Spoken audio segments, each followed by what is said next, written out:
Hey everybody, welcome back to the Armed Scotsman. Today we are going to go over this Sig Romeo 9T. Let's get this one going.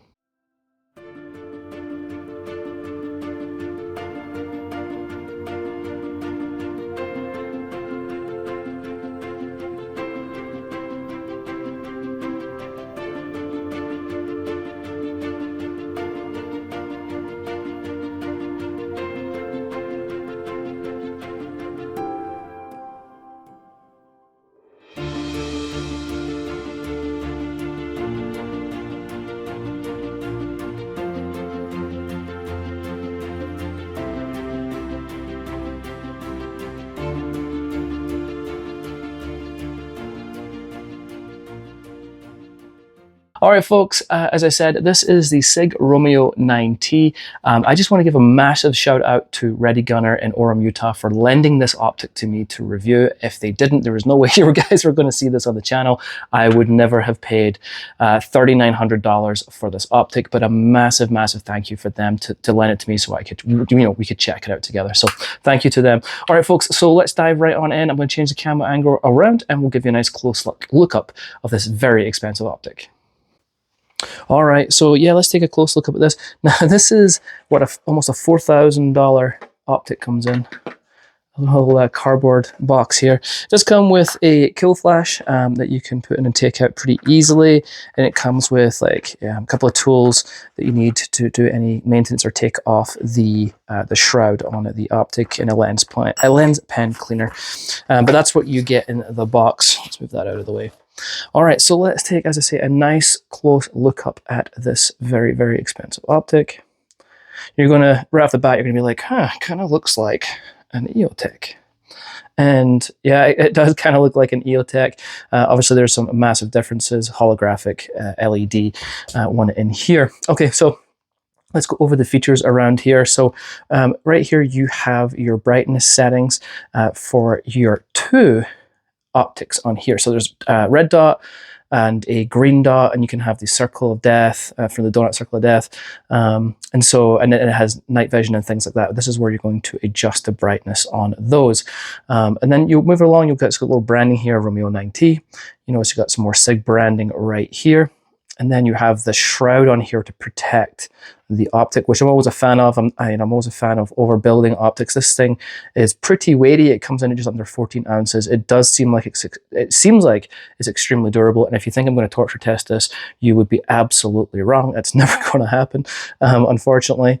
But again, initial impressions is what we're going to go off of with this optic. So this shroud can be removed. You'll notice we got 2 bolts here and 2 bolts here. So you can take that shroud off for whatever reason, but that is there to protect it, as I said. Moving around to the back, you'll notice we have flip covers on here as well. Flip up covers. Lift these up. So you can see right there. You do have that large window. Again, very reminiscent of the EOTech window. I think the EOTech, same size, maybe a little larger. It's hard to tell. Anyway, so you do have these flip-up covers to protect your lenses. The glass is extremely clear on this. I think the EOTech still wins it, but the glass is very, very clear on these 9Ts. So yeah, going into the back.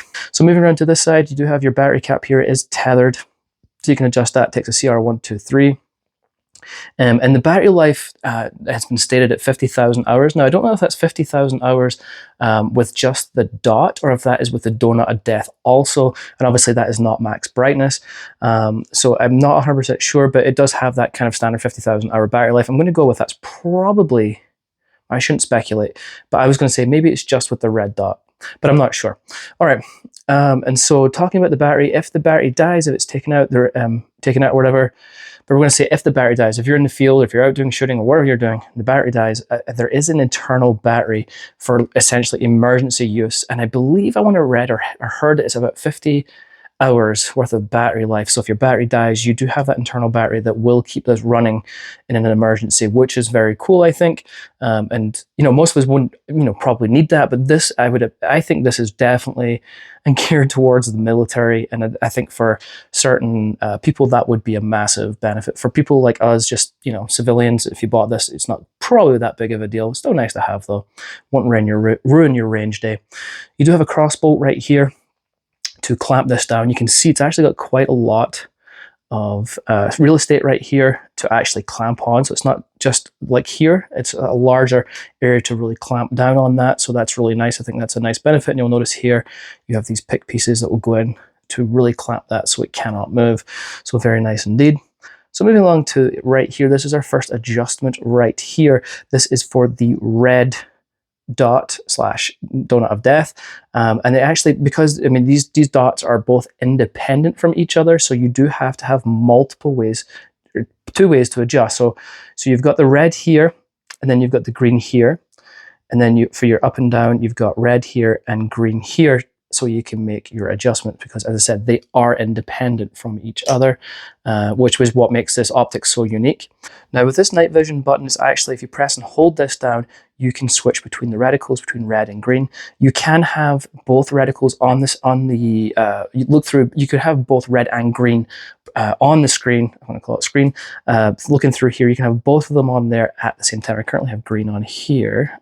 It's going to be really hard for me to focus in on this probably, but if I just show you, and if I push down on the night vision button, now this is actually the donut of death. I do apologize, my camera is, I'm not going to mess around trying to focus this. But anyway, so you just push down. And the other thing is, if you, let's turn the brightness down, because it is 100% daylight bright. One of the other really cool things here, and again, I apologize, this is not really, I'm not really making it out. The donut of death is extremely crisp. Not that you can see it here, but it is extremely crisp. Now, say for an example, you're indoors, you're doing work, you know, your QCB, whatever, and then suddenly you go outside and you're like, oh my God, it's a bright day, you can't see your reticle, and you just need that instant, I need bright. You press that NV button and it will go to the max brightness.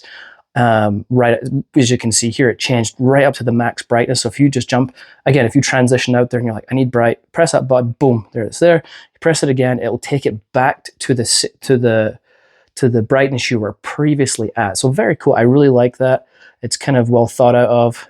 Again, most of us civilian users probably wouldn't need that. I can see where that would be very beneficial to the military though.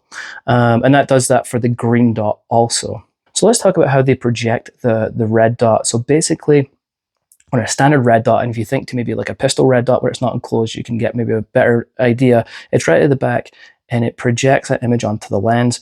The problem with that, at night, you can see that projection, that red dot, because it is visible. Now, it's not terribly visible, but it can be visible for sure. So what they've done here, and instead of having a straight up, straight down front glass like you've got here, maybe just slightly canted, this one is actually canted really, I don't know if you can see that, it's canted really pretty aggressively. Now, the reason for that is they project from the bottom and they project it up onto the lens. Now, actually, by doing that, you can't actually see the projection at nighttime. So when you look through it, it is not visible.